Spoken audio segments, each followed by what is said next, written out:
Continuing to follow that breaking news right now on what could be a historic step towards peace in the Middle East. We brought you this earlier in the show, but now we're getting some new information. The U.S. and Saudi Arabia have agreed on a tentative deal for Saudi Arabia to officially recognize Israel.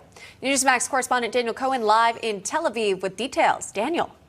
Yeah, good morning, Sean. Good morning, Emma. Historic, enormous, huge. Right. And all of those words are apropos to describe what we're talking about here. Let me just set the table for you in case you're just catching up. OK, the U.S. and Saudi Arabia have agreed on the broad contours of a deal for Saudi Arabia to recognize Israel in exchange for concession to the Palestinians. Also, Saudi Arabia wants U.S. security guarantees. And I think this is the bigger thing for them, help with their civilian nuclear program. Now, that is according to U.S. officials who were quoted off the record. And as you said, and you set this up the right way, a lot of this is not a done deal yet. In fact, the White House, we're hearing off the record expressing cautious optimism that something can be done in the next 9 to 12 months. But they have gone from hammering out larger details to some of the finer details. Listen, I've heard people here in Israel, people I respect and admire, that know Middle East foreign policy way more than I do, call it the mother of all Middle East peace deals. The Saudi Crown Prince, Mohammed bin Salman, a man in his late 30s, the de facto ruler of the Kingdom of Saudi Arabia.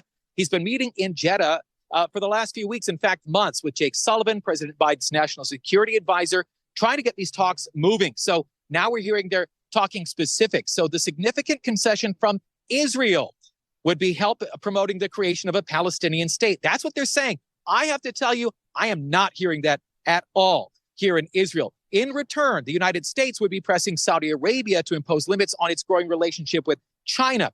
Now, Prime Minister Netanyahu, I've been checking his Twitter. I've been checking anything. He hasn't said anything publicly yet. But since I've been here in Israel and recovering this for you here in Newsmax, he has said publicly there is no way that he will give up an inch of sovereign Israeli soil to create a Palestinian state.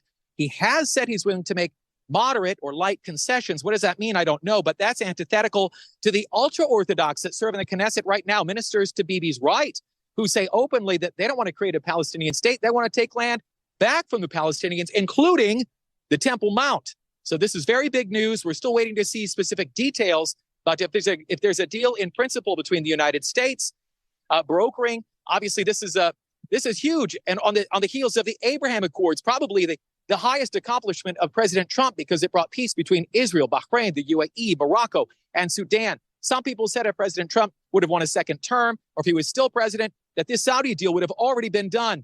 That's neither here nor there. But President Biden clearly riding some of the momentum, some of the I guess, greasing the skids, maybe a better term, but of the Abraham Accords and all the success that we've seen in trade and business there, economic partnership. But a deal with Saudi Arabia, recognizing Israel and bringing some sort of peace here, is enormous. Sean, Emma, back to you.